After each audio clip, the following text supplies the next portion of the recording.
Kantatoli flyover के नीचे हुई बड़ी दुर्घटना। भारी बारिश के कारण लगातार हो रहा जल जमाव। सड़क के बीच हुए गड्ढे में जा घुसी 4 पहिया वाहन। आपको बताते चले, कांटाटोली फ्लाईओवर के नीचे हुई बड़ी दुर्घटना। भारी बारिश के कारण लगातार हो रहा जल जमाव। सड़क के बीच हुए गड्ढे में जा घुसी 4 पहिया वाहन। मुख्यमंत्री हेमंत सोरेन ने झारखंड पेसा नियमावली को लेकर वरीय पदाधिकारियों के साथ आज उच्च स्तरीय बैठक की है। मुख्यमंत्री आवासीय कार्यालय में आयोजित इस बैठक में उन्होंने राज्य के अनुसूचित क्षेत्रों में पारंपरिक और स्थानीय शासन व्यवस्था के तहत ग्राम सभाओं को प्रदत्त की जाने वाली शक्तियों, अधिकारियों और कार्यों से संबंधित पेसा नियमावली के विभिन्न उपबंधों पर विस्तृत चर्चा करते हुए अधिकारियों को कई अहम निर्देश दिए। मुख्यमंत्री ने कहा कि पेसा कानून के तहत किए गए उपबंधों का क्रियान्वयन इस तरह हो जिससे राज्य के अनुसूचित क्षेत्र में स्थानीय स्वशासन की परंपरा को मजबूती मिलने के साथ जनजातीय समुदायों का आर्थिक, सामाजिक उत्थान और सशक्तिकरण हो सके। इस उच्च स्तरीय बैठक में मुख्यमंत्री के अपर मुख्य सचिव अविनाश कुमार, प्रधान सचिव वंदना दादेल, प्रधान सचिव MR मीणा, महाधिवक्ता राजीव रंजन, विधि विभाग के प्रधान सचिव नीरज कुमार श्रीवास्तव समेत कई वरीय अधिकारी मौजूद थे। साल 2012 में कांके स्थित नगड़ी के लॉ यूनिवर्सिटी की जमीन बचाने को लेकर राजभवन घेराव के मामले में आरोपी पूर्व मंत्री बंधु तिर्की, विधायक अरूप चैटर्जी समेत 10 आरोपितों को बड़ी राहत मिली है। राजभवन घेराव करने के मामले में आपको बता दें, पूर्व मंत्री बंधु तिर्की, विधायक अरूप चैटर्जी समेत 10 आरोपी साक्ष्य के अभाव में बरी हो गए हैं। वहीं MP MLA की विशेष कोर्ट ने पूर्व मंत्री बंधु तिर्की, विधायक अरूप चैटर्जी, पूर्व सांसद सालखन मुर्मू, पूर्व विधायक विनोद कुमार सिंह, समाज सेवी दयामणि बाड़ला, नंदी कच्छप, किशोर महतो, राजेंद्र महतो, सजाद अंसारी और समनूर मंसूरी को पर्याप्त साक्ष्य के अभाव में बरी कर दिया है।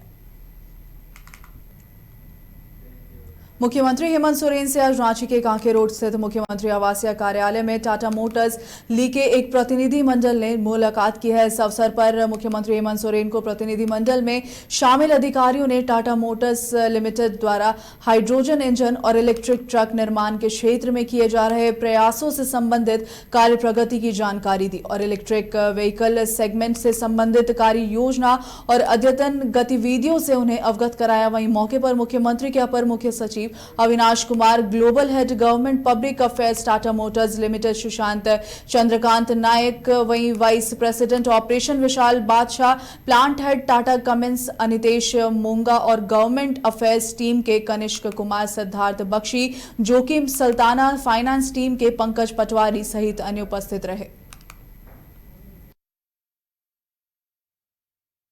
राजधानी रांची के डोरंडा में लगे उर्स मेला में मुख्यमंत्री हेमंत सोरेन पहुंचे, जहां उन्होंने रिसालदार बाबा के मजार पर चादर पोशी कर राज्य की सुख समृद्धि के लिए दुआ मांगी है। इस दौरान उन्होंने देशवासियों को उर्स की शुभकामनाएं देते हुए कहा कि पूरे मुल्क में खुशनुमा माहौल बना रहे, समाज में सब खुश रहें, सबके घर परिवार सुख संपन्न रहे, यही दुआ करते हैं।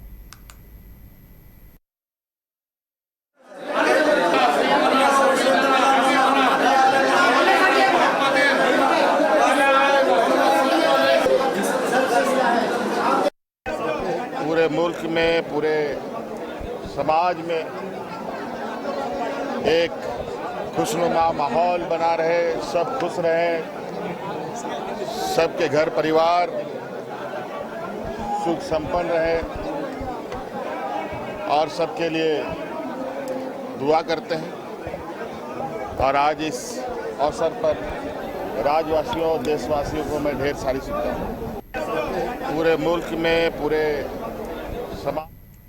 सारठ विधानसभा क्षेत्र के सारठ और पालोजोरी प्रखंड मुख्यालय में पूर्व भाजपा विधायक रणधीर कुमार सिंह की अगुवाई में बारिश को धत्ता बताते हुए बड़ी संख्या में भाजपा कार्यकर्ताओं द्वारा सूर्य हाजरा के कथित एनकाउंटर की CBI से जांच करने, नगरी के रैयतों को रिमस्टों के नाम पर छीनी जा रही जमीन किसानों को वापस दिलाने सहित कई जनहित के मुद्दों को लेकर आक्रोश धरना प्रदर्शन किया गया। प्रदर्शन के बाद अंचलाधिकारी श्री कृष्ण चंद्र सिंह मुंडा को राज्यपाल के नाम से ज्ञापन सौंपा गया। इस मौके पर पूर्व भाजपा विधायक ने कहा कि भ्रष्ट और निकम्मी हेमंत सरकार में राज्य की विधि व्यवस्था भ्रष्टाचार के कब्रगाह में दफन होती जा रही है। अपराधियों, माफियाओं दलालों और बिचौलियों द्वारा पूरे सरकारी तंत्र पर अपना साम्राज्य स्थापित कर लिया गया है। इसके विरोध में आवाज उठाने से हत्या, मुकदमा और जैसे शिकार बनाया जाता है। राजनीतिक कार्यकर्ताओं को उनका शिकार होना पड़ता है। भारतीय जनता पार्टी जिंदाबाद।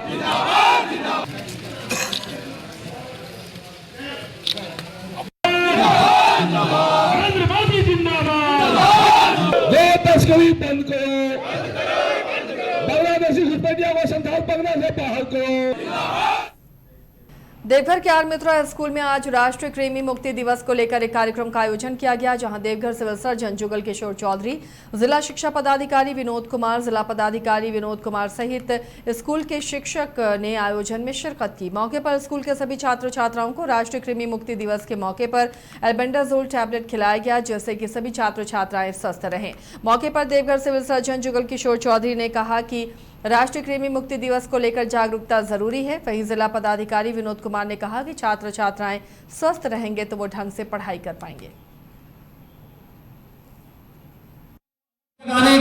खाना से, मुंह से और खाली पैर चलने से पैर में भी चला जाता है, उसके अंदर शरीर में प्रवेश कर जाता है और ये जाकर के आँख में जाके बैठ जाता है, हथड़ी में तो बैठ जाता है। तो क्या होता है, उस बच्चे का जो है भूख नहीं लगेगा, खाना नहीं पचेगा, पेट गड़बड़ होते रहता है। उससे क्या होता है, पोषण तत्व शरीर को नहीं मिलता है, तो कुपोषित बच्चा हो जाता है, खून की कमी हो जाती है। तो कुपोषित बच्चा होने से, कमज़ोर बच्चा होने से जानते ही है वो सुस्त रहता है, कमज़ोर रहता है, वो न पढ़ाई में मन लगेगा, उसको न खेल में मन लगेगा। खाना से, मुँह से। झरिया थाना क्षेत्र अंतर्गत अपर कुल्ही स्थित प्राथमिक स्वास्थ्य केंद्र से लगभग 40 लाख रुपए के चिकित्सकीय उपकरण और अन्य सामानों की चोरी का खुलासा झरिया पुलिस ने किया है। सिंध डीएसपी आशुतोष कुमार सत्यम ने झरिया थाना परिसर में प्रेस वार्ता कर इसकी जानकारी दी। उन्होंने कहा कि उद्भेदन और चोरी गए सामान की बरामदगी के लिए थाना प्रभारी और पुलिस उप निरीक्षक झरिया के नेतृत्व में विशेष जांच दल का गठन किया गया। टीम ने छापेमारी कर चोरी किए गए ज्यादातर सामानों को बरामद कर लिया है और 2 अभियुक्तों को गिरफ्तार किया है। जल्द ही अन्य सामानों की भी बरामदगी कर ली जाएगी।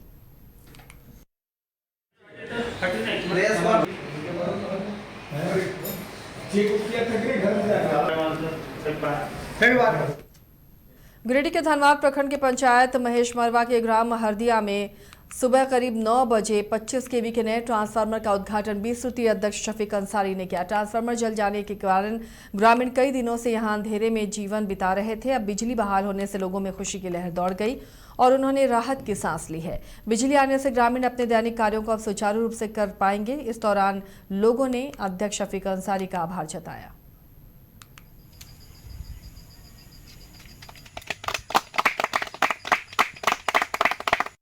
धनवार प्रखंड के पंचायत महेश मरवा के हरदिया ग्राम का पिछले कुछ दिनों से ट्रांसफार्मर जला हुआ था।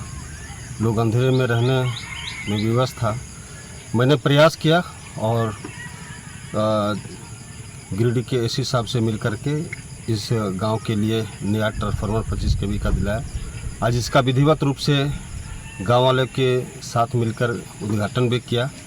इससे ग्रामीणों में बहुत खुशी है, चूँकि जो दैनिक कार्यों में लोग पढ़ने में स्टूडेंट को बड़ी दिक्कत होती थी, आज पुनः इस गांव में बिजली बहाल हुई है। इससे लोगों में बहुत हर्ष और बहुत खुशी है। दुमका के मसलिया थाना परिसर में दुर्गा पूजा को लेकर शांति समिति की बैठक आयोजित की गई। इस बैठक की अध्यक्षता सीईओ रंजन यादव ने की। बैठक में वासुदेव टुडू, बीडीओ असवर हसनैन और थाना प्रभारी राजेश रंजन उपस्थित रहे।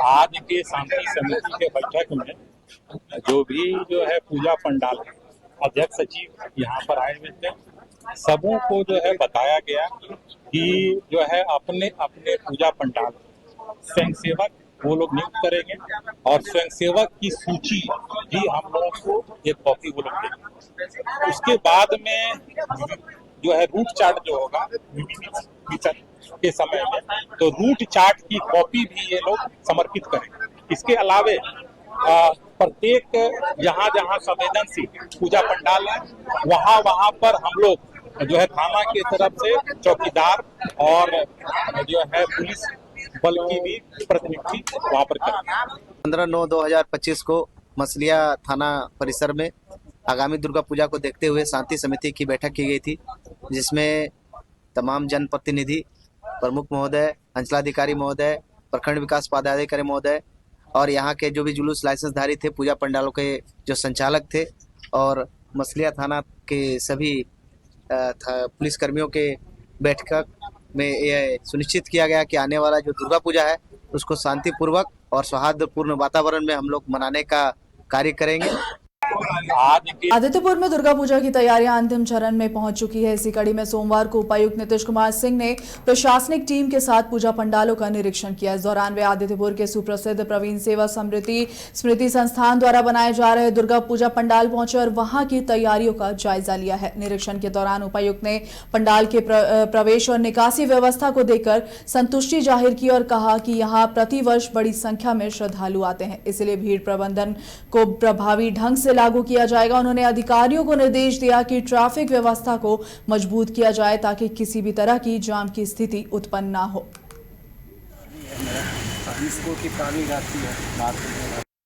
जितना प्रिकॉशन लेना सब ले लिए हैं, पर्याप्त इंट्रेंस और सब CCTV के कैमरे में सारे लोग रहेंगे।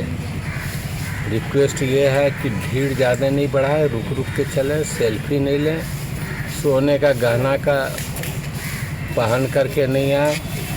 बेसिकली वही अभी हम लोग अवलोकन कर रहे हैं। पहले हम लोगों ने एंटर एग्जिट देखा है और बाकी यहाँ पे जो भी ट्रैफिक मैनेजमेंट का भी जो प्लान है उसको भी हम लोग अवलोकन कर रहे हैं कि कितना बेहतर तरीके से हम लोग ट्रैफिक को मैनेज कर पाए। बाकी यहाँ पे तो जो एंट्री और एग्जिट्स अलग अलग हैं ही, और यहाँ पे अभी बिजली विभाग के और प्लस बिल्डिंग डिवीजन और फायर तीनों से हम लोग एनओसी प्राप्त करेंगे।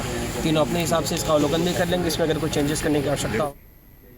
दुमका जिला के हंसरिया थाना परिसर में सोमवार को दुर्गा पूजा को लेकर शांति समिति की बैठक की गई। बैठक में पूजा समिति के सदस्य जरमुंडी विधानसभा विधायक देवेंद्र कुंवर व ग्रामीण शामिल हुए। वहीं बैठक की अध्यक्षता सरैयाहाट प्रखंड विकास पदाधिकारी सह अंचलाधिकारी राहुल सानू के द्वारा की गई है। बैठक में उपस्थित लोगों को बीडीओ ने बताया कि दुर्गा पूजा में डीजे पूर्णतः बंद रहेगा। दुर्गा पूजा समितियों का लाइसेंस रिन्यू करवाना पड़ेगा। आज यहाँ पे हंसिया थाना में और सरिया थाना दोनों जगह शांति समिति का बैठक हुआ। यहाँ पे लोगों से ही अपील किया गया कि शांति के साथ हम लोग को इस त्यौहार को मनाना है और किसी तरह का डीजे वगैरह का प्रतिबंध के लिए बोला गया यहाँ पे।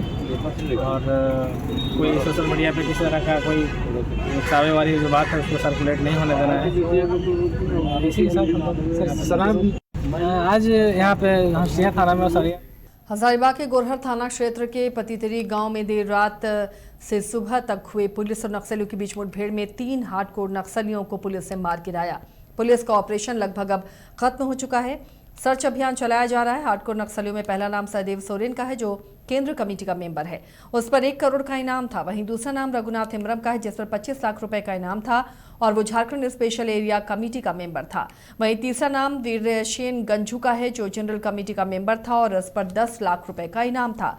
बरामद सामानों की बात करें तो सर्च ऑपरेशन के बाद 3 AK-47 राइफल और कई अन्य सामानों की बरामदगी हुई है।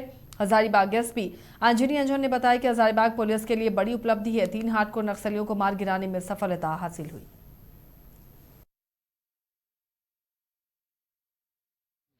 हजारीबाग पुलिस के वरीय पदाधिकारी यहाँ मौजूद हैं, सभी चीज़ों की जानकारी ले रहे हैं। अभी भी आपको दिखाई दे रहा होगा पुलिस पदाधिकारियों का मूवमेंट है, आ रहे हैं लोग, वहाँ भी जा रहे हैं। फिलहाल इस पूरे मामले पर जब हजारीबाग एसपी यहाँ से जा रहे थे, यहाँ से निकल रहे थे, क्योंकि अभी से थोड़ी देर बाद हजारीबाग पुलिस मुख्यालय में यहाँ पर डीजीपी की प्रेस वार्ता रखी गई है।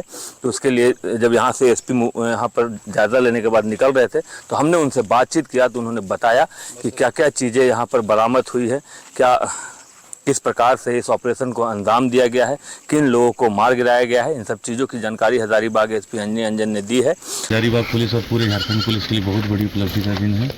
हजारीबाग ज़िले में गोरहर जो थाना क्षेत्र है हमारा, इस गांव में आज अर्ली मॉर्निंग एक नक्सल ऑफ हम लोगों ने कैरी किया।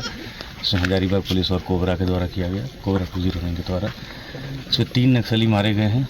एक परवेश है जो सीसी मेंबर है, 1 करोड़ का इनाम है। दूसरा बिरसेन है जो सैक मेंबर है। 25 लाख का इनामी है, और तीसरा जो 10 लाख का इनामी है सब जोनल है। तो तीनों मारे गए हैं और 3 AK-47 हमें रिकवर हुआ है। भारी मात्रा में गोली भी मिला है। अन्य भी नक्सल से जुड़ा हुआ दस्तावेज और डॉक्यूमेंट टेक्निकल सब कुछ मिला है। तो अभी हमारी टीम और आगे कार्रवाई कर रही है। सर कोई हताहत होने की खबर इधर नहीं, अभी कोई इंजरी नहीं है, सब लोग ठीक है। कौन सा टीम इसमें शामिल थे सर इस ऑपरेशन में? सर हाँ, हजारीबाग पुलिस और कोबरा 209। सर जब सुबह उठे तो पता चला, हम सोचे कि ये हाथी आ गया है। इससे पहले भी हाथी काफ़ी दिनों से तबाही मचा के रखे हैं इस टोला पूरे गोरहर पंचायत में। तो हम सोचे वही सब आवाज़ आ रहा है। फिर क्या मालूम चला उसके बाद? फिर बाद में पता चला कि नहीं, नक्सली और पुलिस के बीच में मुठभेड़ मतलब चला। एनकाउंटर पहले कभी देखे थे? नहीं, इससे पहले हमको आज तक हम ऐसा एनकाउंटर नहीं देखे थे। गांव में कौन कौन आया है? पुलिस की गाड़ी काफी लगा हुआ है। काफ़ी बहुत जगह से टीम आया है। बरही, बरकट्ठा, गोरहर, हजारीबाग सब जगह का टीम है। अच्छा, जहाँ घटना घटा हुआ कौन सा एरिया है? कितने लोग रहते हैं वहाँ पर? वहाँ लगभग 8-10 घर है। कौन सा समुदाय के लोग रहते हैं वहाँ पे? आदिवासी ही रहते हैं वहाँ पे। आदिवासी ही पूरा क्षेत्र है। ये गांव का क्या नाम है? ये गोरहर पातित्री लहरगोड्डा है। क्या आप और लगातार आप यहाँ बैठे हुए, आप जनप्रतिनिधि हैं, क्या क्या बातें सुनने को मिल रहा है आपको? नहीं, अभी तो उधर किसी को जाने नहीं दे रहे, तो कुछ पता ही नहीं चल रहा क्या हो रहा नहीं हो रहा है। सो किसी घर में घटना घटी है ये? नहीं, घर में तो नहीं घटी है। घर के आदिवासी। सरायकेला खरसावां जिला प्रशासन ने कस्तूरबा गांधी आवासीय विद्यालय की छात्राओं के लिए नई शैक्षणिक पहल शुरू की है। अब इन विद्यालयों की बेटियों को मेडिकल और इंजीनियरिंग प्रतियोगिता परीक्षा की तैयारी का मौका मिलेगा। इसके लिए कोटा का प्रसिद्ध कोचिंग संस्थान करियर प्राइवेट, आपको बता दें, पॉइंट सहयोग करेगा। जिला प्रशासन की मुहिम के तहत चांडल स्थित कस्तूरबा गांधी विद्यालय की छात्राओं को मेडिकल की तैयारी कराई जा रही है। वहीं आदित्यपुर गमरिया स्थित कस्तूरबा गांधी विद्यालय की छात्राओं को इंजीनियरिंग प्रतियोगी परीक्षा विशेषकर IIT JEE की तैयारी कराई जाएगी। सोमवार को सरायकेला उपायुक्त नीतीश कुमार सिंह स्वयं विद्यालय पहुंचे और छात्राओं को मोटिवेट किया है। संस्थान के प्रतिनिधि SD मिश्रा ने जानकारी दी कि करियर पॉइंट ने झारखंड के कई जिलों में उज्जवल कदम कार्यक्रम के तहत कार्य किया है, जिसके परिणाम स्वरूप अब तक 40% से अधिक बच्चे सरकारी मेडिकल और इंजीनियरिंग कॉलेजों में दाखिल पा चुके हैं। अब यही प्रयास सरायकेला जिले में भी किया जाएगा। कस्तूरबा में जितने भी बच्चे हैं जो कि मैथ्स लेके पढ़ना चाहते हैं, उनके लिए हम लोग IIT JEE का कोचिंग की शुरुआत कर रहे हैं यहाँ पे। और एक्चुअली जब हम यहाँ पे आए थे तो उस समय हमारे जो टोटल 9 कस्तूरबा हैं उसमें से साइंस के बच्चे मात्र 22 बच्चे थे क्लास 11 में। तो हम लोगों ने एक प्रयास किया था कि ज़्यादा से ज़्यादा बच्चों को, क्योंकि लगभग 9 कस्तूरबा हर बच्चे में, 9 कस्तूरबा यहाँ पे हर विद्यालय में 75 बच्चे हैं। और यहाँ पे IIT JEE और जितने भी इंजीनियरिंग कॉलेजेस हैं उनके कॉम्पिटिटिव एग्जाम की तैयारी हम लोग करवा रहे हैं। करियर पॉइंट एक बड़ी अच्छी कोचिंग इंस्टीट्यूट है जो कि कोटा में पूर्व से कार्यरत है और बड़ी ही फेमस है और काफ़ी रिजल्ट्स हुए हैं वहाँ से। जो बच्चे गवर्नमेंट स्कूल के हैं उन बच्चों को IIT में और गवर्नमेंट मेडिकल कॉलेज में भेजने का ये प्रयास है। तो दूसरे जिला में जो प्रयास हुआ है उसका जो निदर्शन हम लोगों ने जो किया है उसमें 100% बच्चे जो बच्चे तैयारी कर रहे थे JEE के लिए वो गवर्नमेंट इंजीनियरिंग कॉलेज में गए हैं, या तो IIT में गए हैं या तो NIT में गए हैं, या फिर झारखंड सरकार से जो गवर्नमेंट कॉलेजेस हैं यहाँ पर BIT सिंदरी जैसे कॉलेजेस वहाँ पर पढ़ रहे हैं 100% बच्चे। और नीट में जो बच्चे हैं उनमें से लगभग 40% बच्चों का सिलेक्शन है जो कि या तो मेडिकल कॉलेज में पढ़ रहे हैं या फिर झारखंड के अलाइड कॉलेज में पढ़ रहे हैं। तो ये जो दूसरे जिला में ये रिज़ल्ट है उस चीज़ को देख के सर ने यहाँ पर इसको प्रयास किया है और हम लोगों पर भरोसा जताया है। तो हम लोग इसको यहाँ पर भी वैसे ही रिज़ल्ट देने की कोशिश करेंगे। ये JEE कैंपस है, मतलब यहाँ पर बच्चे जो हैं IIT और NIT की तैयारी करेंगे। कस्तूरबा में जितने भी बच्चे हैं जो कि मैथ्स लेके पढ़ना चाहते हैं उनके लिए हम लोग IIT JEE का कोचिंग की शुरुआत कर रहे हैं यहाँ पे। और एक्चुअली जब हम यहाँ पे आए थे तो उस समय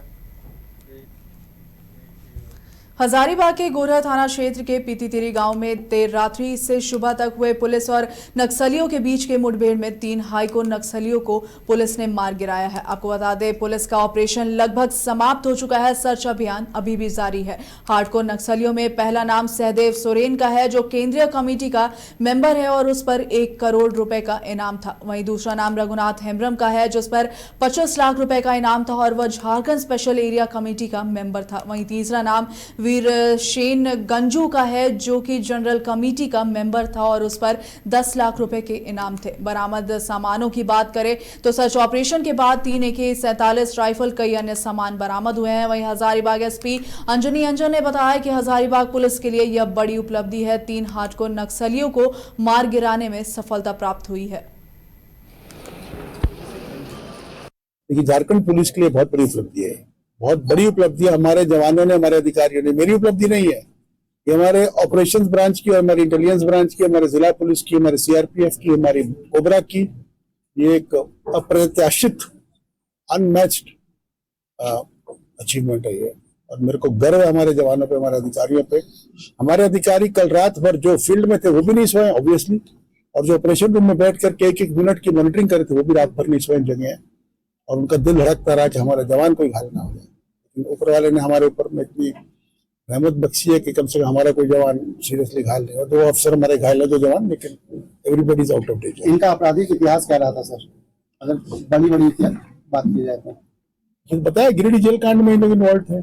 हमारे जो माननीय प्रतिपक्ष के नेता हैं श्री बाबूलाल जी, उनके पुत्र की हत्या में इन्वॉल्व है। और 10 जवान इन्होंने जमुई में हत्या किया है। इन्होंने दर्जनों जवान पुलिस कर्मियों का, हद लगता है कि पुलिस 183 राइफल लूटी है इन्होंने। बेरमो के चंद्रपुरा में सोमवार को स्थानीय संयुक्त मोर्चा की ओर से विस्थापितों ने विशाल जन आक्रोश रैली का आयोजन किया। वहीं रैली का नेतृत्व लकी हेम्ब्रम ने किया है, आपको बता दें। और हजारों लोगों की भीड़ ने नए पावर प्लांट लगाने के समर्थन में जोरदार नारे लगाए हैं। रैली D टाइप स्थित दुर्गा पूजा पंडाल से होते हुए थाना मैदान तक पहुंची। उसके बाद रैली सभा में तब्दील हो गई। सभा में संबोधन करते हुए लकी हेम्ब्रम ने कहा कि पावर प्लांट लगने से चंद्रपुरा के 4000 लोगों को रोजगार का सीधा लाभ मिलेगा, लेकिन कुछ लोग साजिश के तहत इस प्रोजेक्ट को रोकना चाहते हैं ताकि प्लांट को दूसरी जगह शिफ्ट कराया जा सके। वहीं बिगन महतो ने कहा कि जो भी प्लांट को बाधित करने का काम करेगा उसका मुंह तोड़ जवाब दिया जाएगा।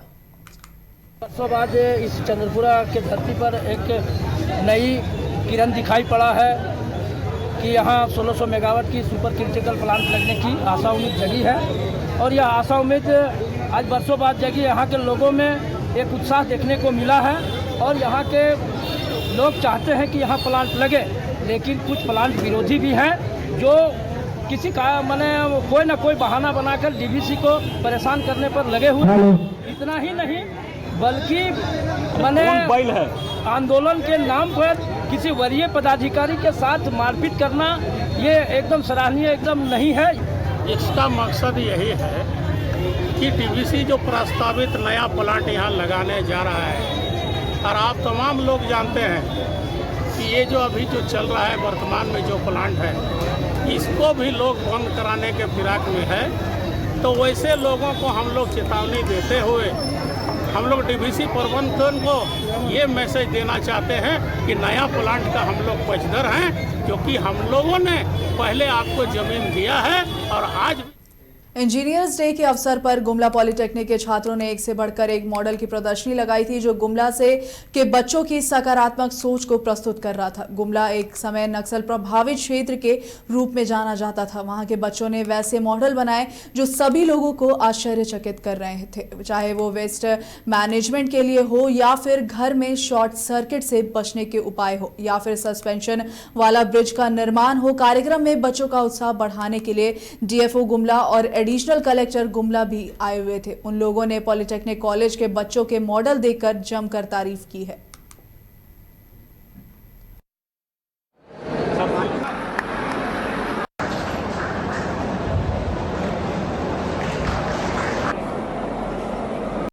जिस तरह से हम लोग 7वें वर्ष विश्वेश्वरैया जी को याद कर रहे हैं, कॉलेज की शुरुआत 2019 में हुई थी और आप सब देख रहे हैं कि आज 80 से ऊपर प्रोजेक्ट्स है जो कि विश्वेश्वरैया जी को समर्पित है, उनके उस विज़न को समर्पित है जो कि समाज निर्माण में इंजीनियर्स का रहता है।